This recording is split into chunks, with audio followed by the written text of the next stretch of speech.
si nombreux pour le lancement de la campagne européenne 2009 et de dédier cette preuve de mobilisation à ceux qui, une fois de plus, nous avaient enterrés trop tôt. Manifestement, le cadavre se porte bien. Merci pour lui.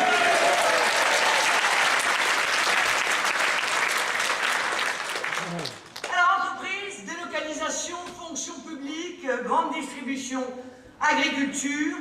Notre forum qui s'est déroulé hier avait pour vocation de faire, de manière, hélas, non exhaustive, le bilan des conséquences sur l'économie réelle de l'absurde et criminelle politique antinationale et ultralibérale imposée à la France depuis 30 ans et d'y apporter les solutions de patriotisme et dans l'artisanat ont été anéanties. Un chômage réel de près de 20%, une augmentation des faillites d'entreprises de 15% en 2008, une augmentation de 30% au bas mot des prix des produits de première nécessité depuis l'instauration de l'euro, 44% officiellement de prélèvements obligatoires. La réalité, et vous le savez tous, c'est en réalité plus proche de 50%. Sans parler, parce que Jean-Michel Dubois l'a traité tout à l'heure, de la dette abyssale, des déficits sans fond et sans fin, de l'effondrement de la croissance, et j'en passe. Loin de les pousser au repentir, voire même à la modestie ou encore à la discrétion, ceux-là même qui se sont lourdement trompés viennent aujourd'hui nous donner encore des leçons. Semblables aux communistes du siècle dernier, qui nous expliquaient que si le communisme ne fonctionnait pas, s'il n'engendrait que ruines, meurtres de masse, et l'hémorragie des délocalisations s'est ainsi enclenchée. Ils ont juré la disparition des PME, des PMI, des commerçants, des artisans indépendants au bénéfice des grands groupes plus prompts à obéir aux ordres du pouvoir, tant les avantages qu'ils en retirent sont faramineux. Ces artisans, commerçants, patrons de PME, PMI, cette grande famille des indépendants représente 3 millions de personnes en France et produit 60% du PIB, les 40% autres pourcents étant produits par les 500 grandes entreprises. Et qui de fait impose dans l'ombre l'uniformité. Grosse exploitation agricole, contre-exploitation à taille humaine, grosse chaîne de commerce contre commerce indépendant, grande chaîne de pharmacie liée aux grands laboratoires, grand lobby colonisant les couloirs des institutions européennes où ils sont pas moins de 15 000. Et bien sûr, la grande distribution, qui grâce au gouvernement et à la puissance de ses centrales d'achat, va faire, si nous n'agissons pas, couler purement et simplement le petit commerce, ou ce qu'il en reste. La grande distribution qui se comporte en prédateur, autorisé par Sarkozy et l'air dans ses entreprises, et qui se voit chasser du jour au lendemain.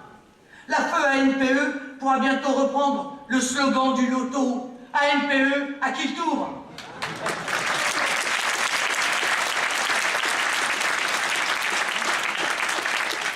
Les petits fonctionnaires, quant à eux, ne seront pas en reste, puisque la règle d'or, toujours la même, de la concurrence libre et non faussée, leur sera également appliquée.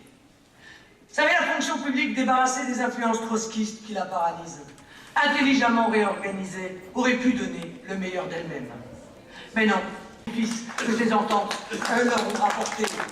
Les renseignements téléphoniques en sont un bel exemple. C'est bien plus cher que notre ancien 12, vous savez, le 12. Ça marchait bien. C'était pas très cher, mais aujourd'hui ça a été remplacé, c'est beaucoup plus cher. Mais ils ont immédiatement, et de surcroît, délocalisé leur plateforme téléphonique en Turquie, au Maroc. Donc en réalité, on se rend compte que ce ne sont plus des entreprises de renseignement téléphonique, mais de vraies agences de voyage. Vous téléphonez en renseignement, vous voyagez gratuitement.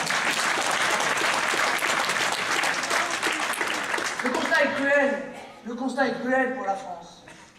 D'un côté, moins de postes, moins de police, moins de commissariats, moins de gendarmerie, moins d'hôpitaux avec des soins de moins bonne qualité, moins de médicaments remboursés, moins d'armées, moins de casernes, moins de tribunaux et un niveau d'enseignement qui ne cesse de baisser, et de l'autre, toujours plus d'impôts, toujours plus de taxes.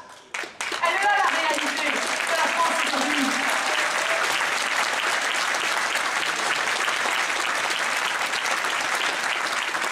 Les Français doivent être lucides, quelle que soit leur couleur. Et non l'inverse, comme aussi, c'est l'économie qui dirige. L'économie doit agir librement, dans un cadre donné avec deux impératifs. Assurer le bien-être de la population française, assurer les exigences stratégiques de l'État. Si la libre concurrence est nécessaire, elle doit respecter les valeurs et les traditions des peuples où elle est appliquée. Or, dans notre culture, désolé, mais tout n'est pas à vendre ou à acheter. En conséquence, l'État doit réglementer les secteurs où il souhaite détenir un monopole.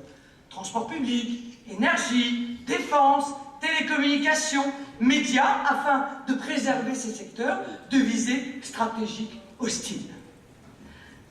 Tant qu'il n'existe pas de crise économique et que les impératifs que j'ai exprimés plus haut sont respectés, alors l'État se doit d'éviter d'intervenir. Si des dysfonctionnements interviennent,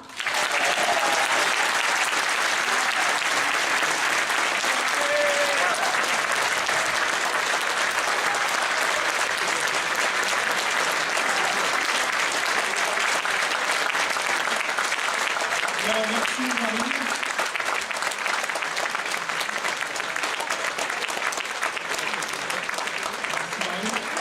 Alors, avant de parler, et maintenant, je vais m'écarter pour laisser la photo de famille, la photo des 8 têtes de liste et des suppléants, enfin des deux têtes de liste, pardon, reprise donc à 14h20 ici pour le discours de Jean-Marie Le Pen.